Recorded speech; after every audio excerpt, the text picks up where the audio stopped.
Hello everyone, I'm Slade, I'll be your host, and welcome to Star Wars Did You Know?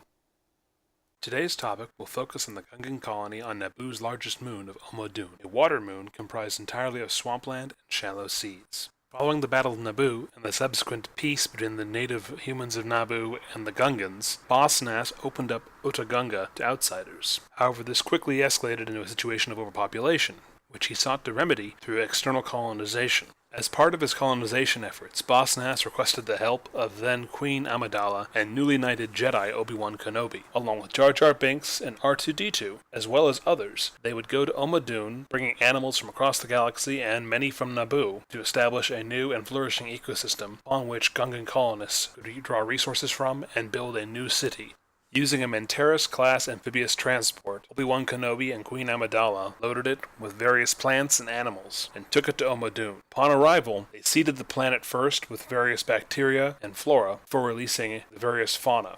Initially herbivores, followed by carnivores. Once the stable ecosystem was finalized, the first Gungan colonists began to arrive and establish the city of New Otoh. Over the next several months, the colony was monitored, and its impact upon the ecosystem was taken into account to ensure that the system was stable and able to be self-supporting once monitoring was ended. The establishment of the colony was not easy. In addition to various natural disasters such as disease, moonquakes, and various other effects, there were external factors to be taken into account. Pirates had heard of the colonization efforts, and supplies and transports from Naboo to Ohma-D'un were frequently raided. However, this was quickly quelled when a security force was established to guard the transports and ensure no further piracy would occur. Once Ohma-Dun's new ecology had been established and stabilized, and various external factors such as pirates had been handled, the colony of New Otoh proved remarkably successful, and would spend the next 10 years being a prosperous portion of the Naboo system. However, this prosperity would come to an abrupt halt at the beginning of the Clone Wars, when in the opening months, a deadly attack by separatists led by Dirge and Ventress would lead to the destruction of the colony and a good portion of the moon's wildlife, when they used a deadly swamp gas and nerve agent to destroy the colony and ultimately try to sterilize the moon.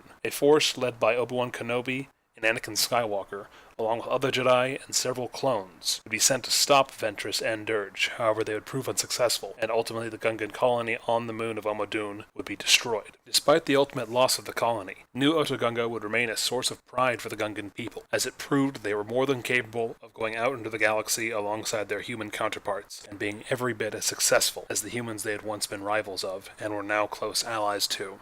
It was the separatist destruction of Ohma-D'un that ensured the Gungan people would forever be enemies of Count Dooku and his separatist movement. This, in part, played a role in the Gungans entering the war on the side of the Republic, rather than remaining on their homeworld of Naboo continuously. It is unknown if the Gungan colony in Ohma-D'un was ever re-established following the Clone Wars. However, given that Naboo was turned over to an Imperial Moff Panaka, it's highly unlikely that the Empire would allow the Gungans to leave their planet again and attempt to establish new colonies. In all likelihood, if the Gungans were to establish more colonies, it would have to have been after the Empire's control of Naboo was broken, and they were again able to operate as a free people to explore the stars once more. Alright everyone, that's the end of this video. I hope you enjoyed it, and if you did, feel free to like and subscribe.